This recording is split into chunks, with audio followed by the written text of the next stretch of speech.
Tuhan, mari kita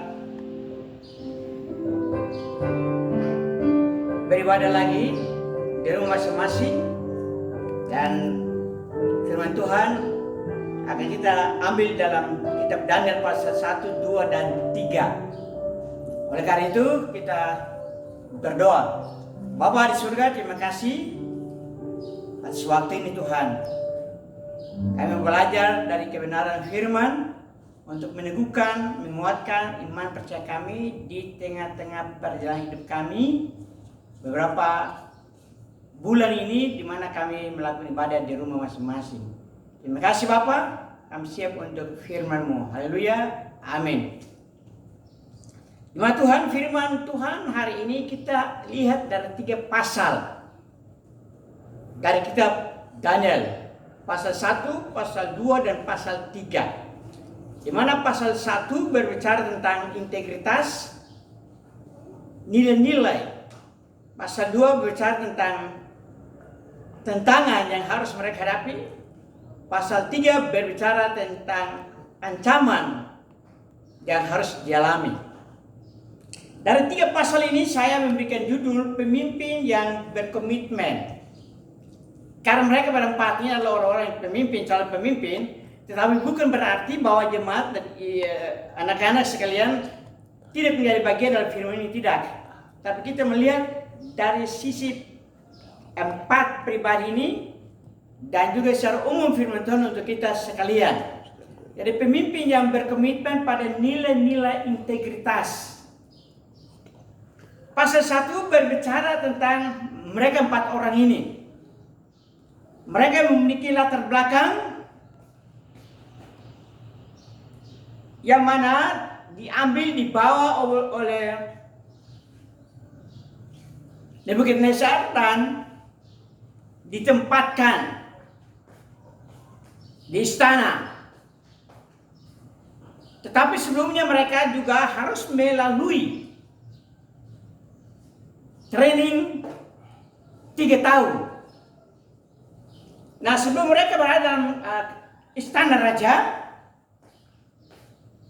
perhatikan ayat 4 itu berbicara tentang latar belakang 4 orang ini. Saya bacakan pasal 1 ayat 4. Yakni orang-orang muda yang tidak ada sesuatu celah, yang berperawakan baik, yang memahami berbagai hikmat pengetahuan banyak, dan yang mempunyai pengertian tentang ilmu, yakni orang-orang yang cakap untuk bekerja dalam istana raja, supaya mereka diajarkan tulisan dan bahasa orang Kasdim. Jadi 4 orang ini dibawa, kalau lihat dalam ayat-ayat sebelumnya, dibawa dan ditraining dengan orang-orang yang lain untuk mereka menjadi bagian dalam sistem kehidupan kerajaan Babel. Tapi mereka datang dari identitas, integritas. Mereka datang dari pribadi yang telah memiliki nilai-nilai yang positif, yang luar biasa di hadapan Allah. Karena mereka ini adalah orang-orang yang terpilih, tentu keluarga mereka juga adalah orang-orang yang telah mendidik mereka dalam kehidupan dengan Tuhan. Nah, selama mereka di training itu sebenarnya adalah bagian dari bagaimana sistem pemerintahan Nebukadnezar untuk mengubah pola pikir cara hidup mereka kepada sistem pola pikir cara hidup negara Babel. Jadi training 3 tahun itu sebenarnya terkait dengan hal-hal tersebut. Demikian juga selama mereka ada dalam training itu, integritas mereka, nilai-nilai mereka yang positif itu tidak pernah berubah. Bahkan mereka berkomitmen untuk tetap setia kepada Tuhan. Tidak mau terlibat atau mengambil bagian di dalam kehidupan di dalam training itu yang bertentangan dengan kehendak Tuhan. Jadi Semua itu karena apa? Karena mereka memiliki integritas, kehidupan tanpa cacat. Perhatikan ayat 4 itu. Jadi pasal 1 itu berbicara tentang nilai-nilai yang mereka miliki. Berbicara tentang komitmen yang mereka pertahankan. Berbicara tentang integritas hidup mereka yang benar di hadapan Tuhan. Meskipun mereka diawasi secara ketat selama training berjalan, dan bahkan mereka diubah nama mereka dari nama-nama Ibrani kepada nama-nama dengan pemahaman arti dewa-dewa yang disebut oleh Babel. Contoh, Daniel dinamanya Beltasar, Hanaya dinamanya Sadrak, Misael dinamanya Mesak, Asaria dinamanya Abednego. Semua cara dalam pasal 1 untuk mengubah pola pikir cara hidup tidak mapan kepada 4 orang ini. Tetap berkomitmen untuk hidup bagi Tuhan. Perhatikan ayatnya ke-9 pasal 1. Maka Allah mengaruniakan kepada Daniel kasih dan sayang dari pemimpin pegawai istana itu. Tetapi berkatalah pemimpin pegawai itu kepada Daniel, aku takut kalau tuanku raja yang mau berpendapat bahwa kamu kelihatan kurang sehat daripada orang-orang yang muda yang sebaya dengan kamu, sehingga karena kamu aku dianggap bersalah oleh raja. Kenapa pemimpin dari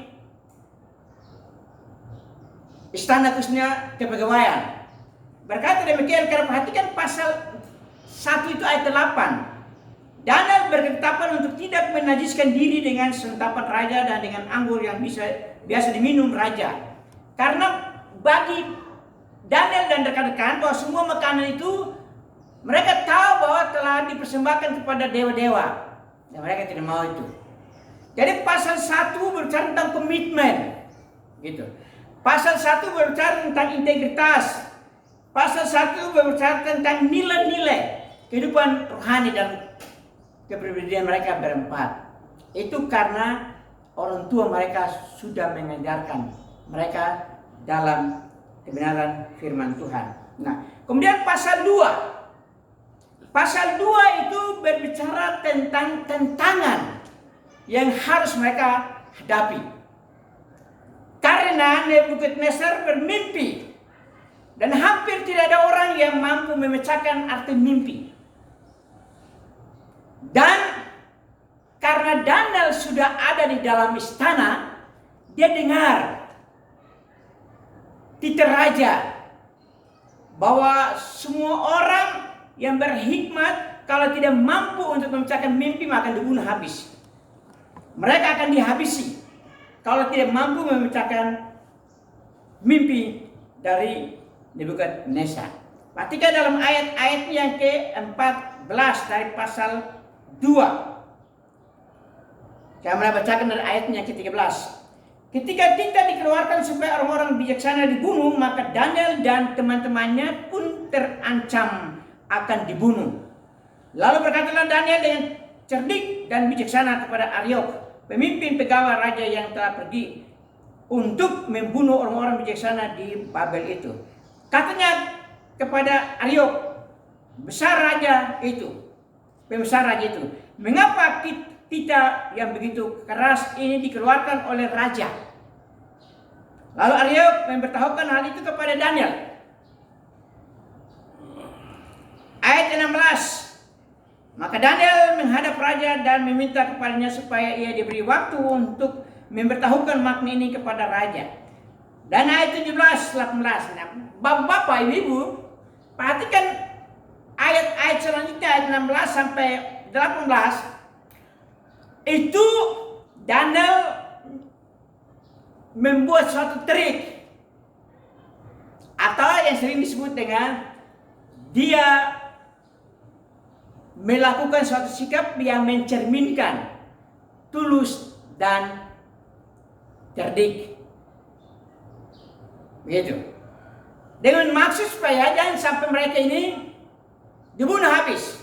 Dia minta waktu, ulur waktu, tapi dengan cara seperti itu mereka empatnya akan diselamatkan.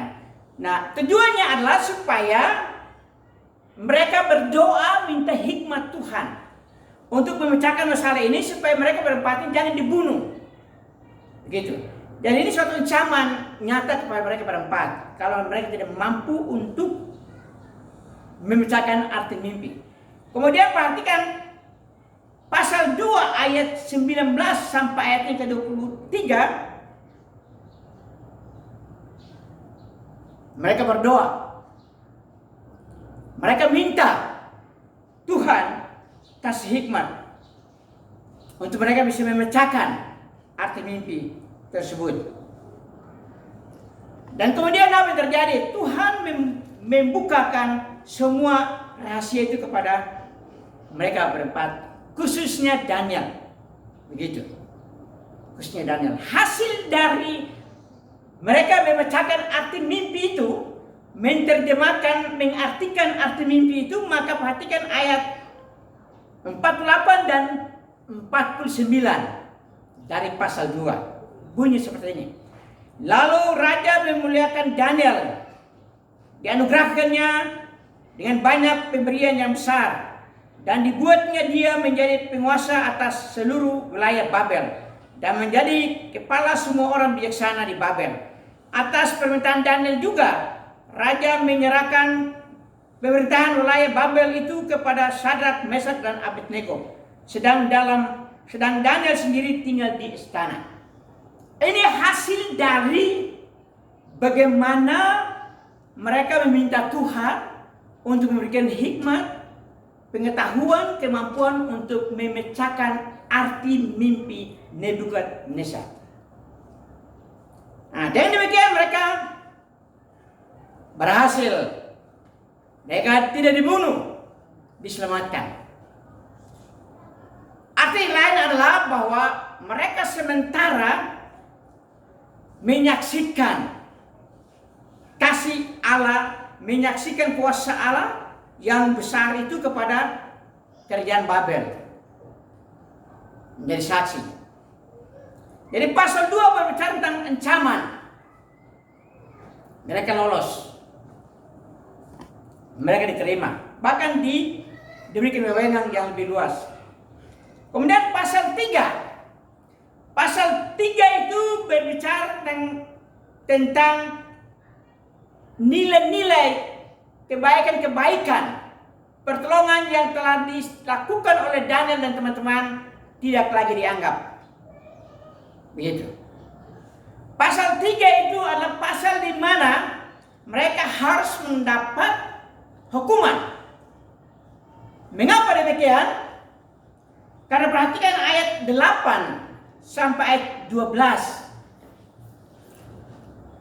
Pasal yang ketiga. Di mana mereka dilaporkan kepada raja bahwa mereka tidak mau tunduk dan taat untuk menyembah para dewa, patung-patung, dan lain-lain. Jadi 3 orang ini bertugas di luar istana, sedangkan Daniel di dalam istana. Jadi titah ini diberikan pada semua orang masyarakat, termasuk 3 orang temannya Daniel. Nah, jadi pasal 3 itu berbicara tentang pasal di mana kebaikan tidak lagi diperhitungkan kepada 4 orang ini. Nebukadnezar tidak lagi mengakui jerih payah pengorbanan 4 orang ini untuk menerjemahkan mimpi. Habis manis sepak dibuang. Pasal ini ibarat seperti itu. Pasal 3 itu ibarat seperti juga bahwa komitmen kepada Tuhan belum tentu diterima oleh pihak lain. Nah, mereka bertiga dilaporkan.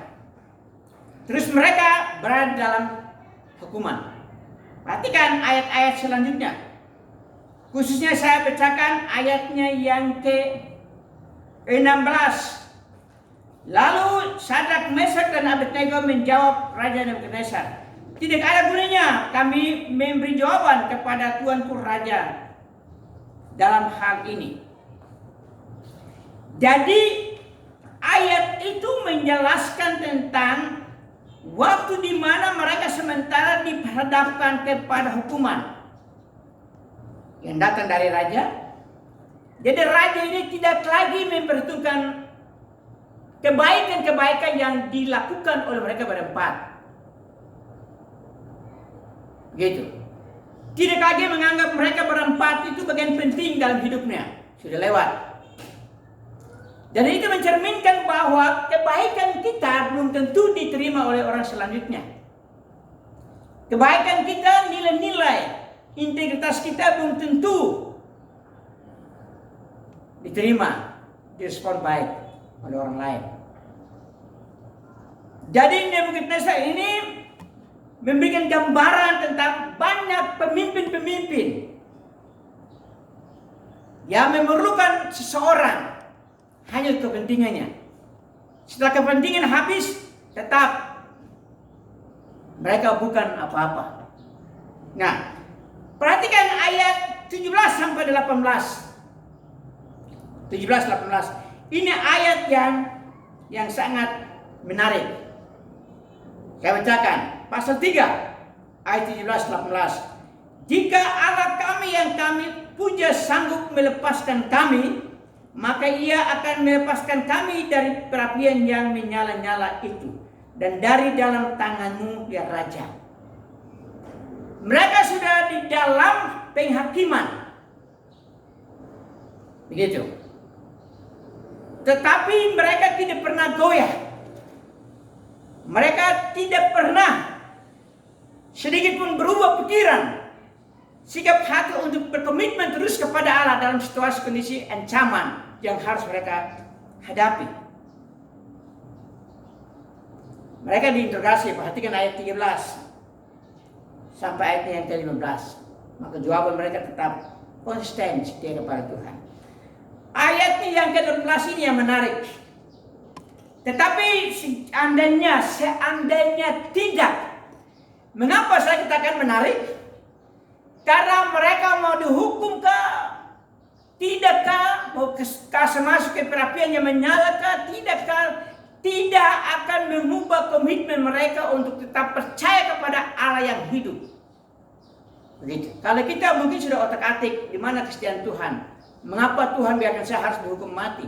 Bukankah selama ini saya setia kepada Engkau? Mungkin kita seperti itu. Tetapi 4 orang khususnya 3 orang ini tidak. Tidak berkata apapun untuk memojokkan Tuhan. Tidak berkata apapun untuk mempersilahkan Tuhan. Tidak berkata apapun untuk merendahkan Tuhan. Tapi tetap Tuhan dijunjung tinggi meskipun mereka ada dalam perapian yang menyala nanti. Ini menarik Bapak yang terkasih. Artinya ayat 4 dan ayat 18 itu berbicara tentang pengetahuan mereka tentang siapa Allah. Ayat 18 itu menjelaskan tentang bagaimana mereka telah mengerti, memahami waktu dan cara Tuhan. Komitmen Tuhan dalam segala hal, dalam situasi apapun kepada orang-orang yang menaruh iman harapan kepadanya. Begitu. Seperti itu. Bapak Ibu yang terkasih. Ini luar biasa. Ini karena masalah komitmen. Integritas dalam pasal 1. Ini karena masalah mereka tetap sudah melewati tantangan dan ancaman dalam pasal yang ke-2. Tetap berkomitmen. Dan apapun yang terjadi dalam pasal 3 itu tidak pernah mereka berubah. Nah, oleh karena itu perhatikan. Saya baca seterusnya ayat 18. Ya Raja, bahwa kami tidak akan memuja dewa Tuanku dan tidak akan menyembah patung emas yang Tuanku dirikan itu. Mati kau, mau dihukum dalam bentuk apapun, tetap tidak akan pernah mereka berubah. Ini suatu pelajaran penting kepada kita orang percaya. Apapun yang terjadi, jangan pernah kita merendahkan Tuhan. Mati sekalipun, jangan pernah kita meremehkan Tuhan dalam hidup. Tetap menjunjung tinggi Tuhan di dalam hidup. Tidak boleh mempersilahkan tidak boleh merendahkan Tuhan dengan berbagai kata dan sikap. Kemudian apa yang terjadi? Ayat 19. Maka meluaplah geraman Nebukadnezar. Air mukanya berubah terhadap Sadrak, Mesak, dan Abednego. Lalu diperintahkannya supaya perapian itu dibuat 7 kali lebih panas dan dari yang biasanya. Dan Bapak Ibu tahu ayat-ayat selanjutnya menjelaskan bahwa orang yang pikul bau mereka tempat perapian itu terbakar habis mati karena panasnya itu. Mereka dibawa ke perapian dalam tangan terikat. Ini suatu yang luar biasa. Kemudian pada saat mereka berada dalam perapian, perhatikan apa yang terjadi. Ayat 24 sampai 27 menjelaskan tentang bagaimana sikap hati Tuhan yang tetap menyertai mereka bertiga. Karena nanti pasal 6 itu Daniel punya tugas sendiri dihukum singa, gua singa. Jadi perhatikan di sini ayat 24, 25, 26 dan pasal 3 menjelaskan tentang mereka bertiga dalam perapian, tetapi mereka melihat bahwa bukan saja mereka bertiga, tetapi ada pribadi yang lain. Itu artinya apa, Bapak yang terkasih? Artinya bahwa Tuhan hadir, menyertai. Tuhan tidak pernah meninggalkan orang percaya punya komitmen dengan Dia. Perhatikan, saya bacakan ayat 25 ya. Katanya, tetapi ada 4 orang kulihat berjalan-jalan dengan bebas di tengah-tengah api itu. Mereka tidak terluka.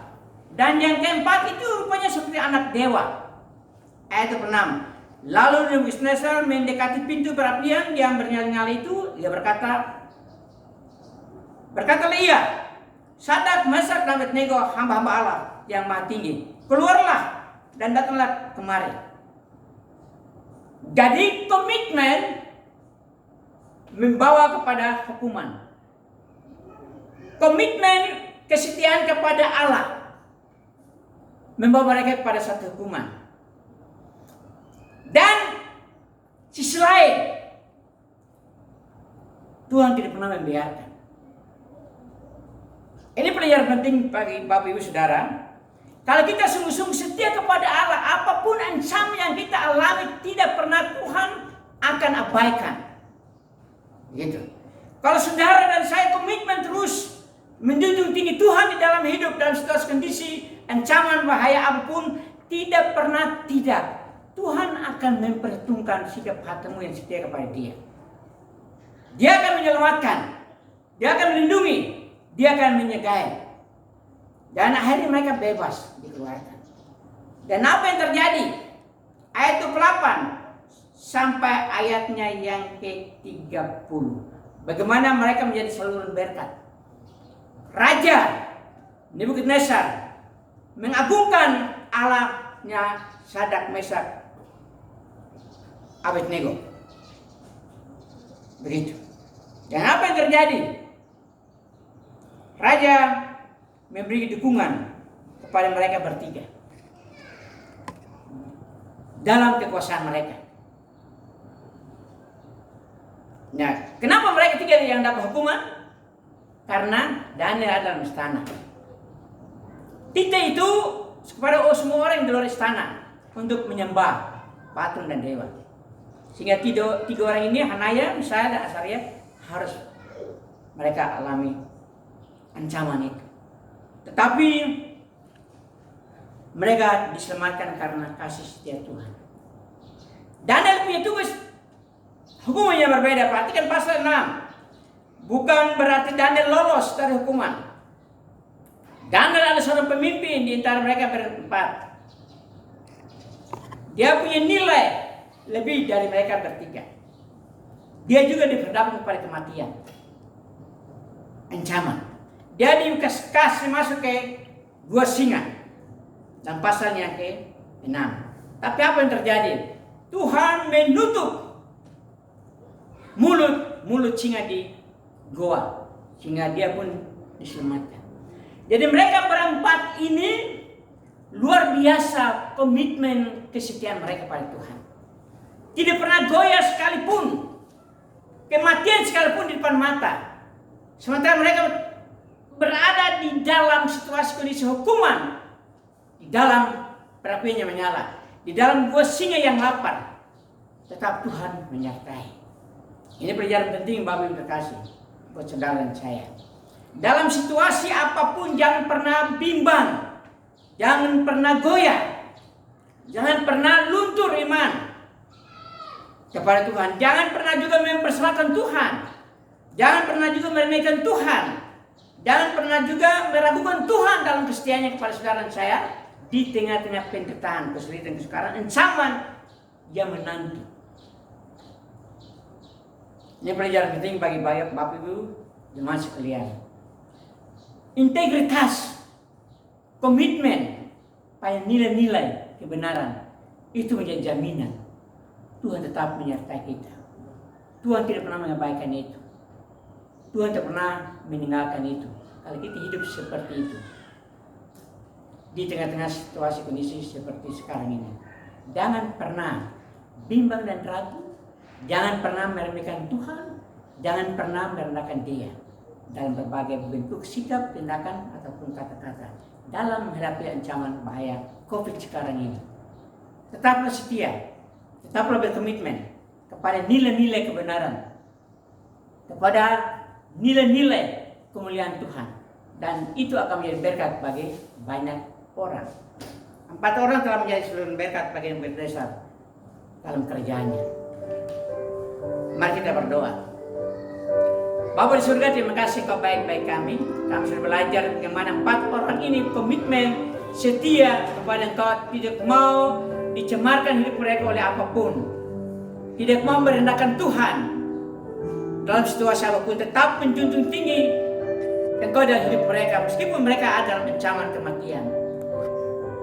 Dan buktinya adalah Engkau tetap menyertai mereka selamatkan. Kami percaya, kami tetap setia, Engkau melindungi dari kami dari berbagai bentuk ancaman dan berbahaya. Terima kasih Bapak, ajarlah kami untuk kami bersikap seperti mereka berempat. Tidak pernah meremehkan Engkau, tidak pernah merendahkan Engkau, tidak pernah mengabaikan Engkau dalam situasi kondisi yang kami hadapi sekarang ini. Dalam nama Yesus kami berdoa. Haleluya. Amin.